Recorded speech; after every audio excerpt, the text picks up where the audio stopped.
Hi guys, John here with another installment of my video blog here on the movie blog. And today's I want to talk about directors trying.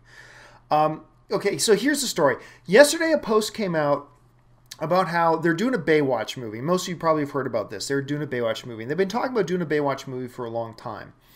The news story that came out yesterday was basically that they wanted a rewrite and they handed it to this one guy to do a rewrite. And the original script for this Baywatch movie that they were working with was like very heavy on the action. And this guy took it and decided, hey, you know what? This would work better as a comedy, and like as a straight comedy. And I got no problem with that. Whatever. It's just Baywatch we're talking about. It's not Citizen Kane. So, but here's the interesting thing. The guy they get, and this started a big discussion I had with somebody. The guy who looked at the script and decided, you know what, this will work better as a flat-out comedy, has admitted in the article and in the interview, he has never seen Baywatch. He's never seen an episode of Baywatch. And that started this very interesting discussion that me and some people had about, like, if this guy's never even seen Baywatch, and the very reason the studio is making a Baywatch movie is to capitalize on that huge worldwide fan base that show had, then does it make much sense to hand it to a guy who's then going to make a decision about changing the direction on it, who's never even seen the show?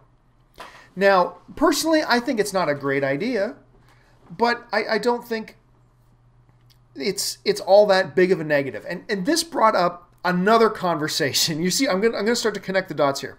This brought up another conversation about how getting directors involved with titles that are fans of the original title. I don't know how many times I've seen like a video game movie getting produced and it looks awful and it's a stupid idea, but the director does an interview. The new director who's attached to this video game movie does an interview and talks about how big of a fan they are of that game.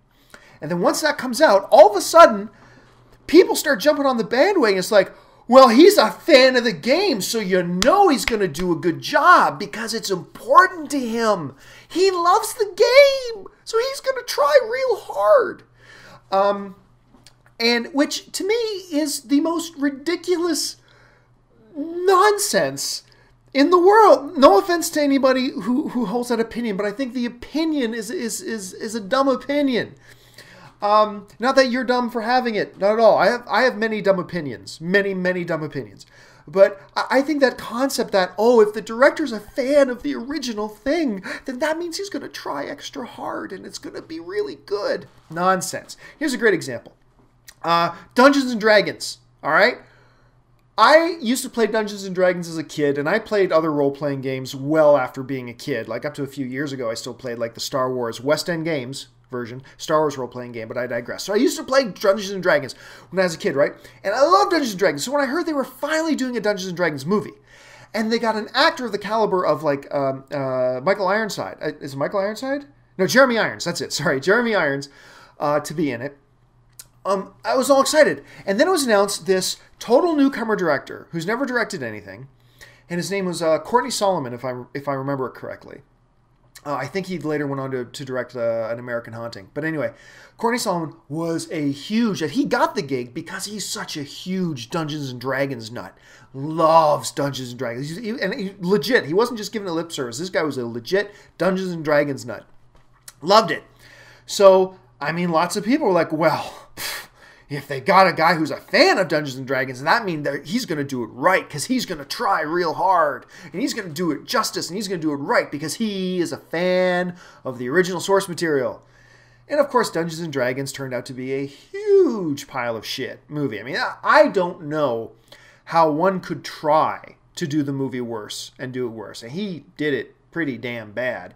And after, if I'm thinking of the same guy, and he is the one who did American Haunting, I'm not saying I loved American Haunting, but his improvement as a director is insane, how much he's improved. But I digress. So I brought up this thing that, you know, if a director is a fan of the source material, like if you're going to do X-Men, got to get an X-Men comic book fan. Nonsense. That makes no difference whatsoever in the world, I don't think. I mean, all other things being equal, two directors of the exact same equal talent skill level with the exact same gifts and the exact same, temperaments and everything. But one's a X-Men fan and one isn't. Okay, sure, go with the one that's an X-Men fan. But other than that, there's absolutely, I don't think it makes any difference whatsoever. Dungeons and Dragons is a good example of that. Also, this whole idea that only if a director is a fan of the source material, that only then will the director be motivated to do a good job. And that's ridiculous. That is a totally ridiculous thing. Look, directors, producers, writers, they get paid a lot of money in this business. But they know that one paycheck is all they're guaranteed. In this, unless your last name is Spielberg, in this city, the paycheck you have in your hand is the only paycheck you're guaranteed. And this town is all about, Hollywood is all about what have you done for me lately, baby.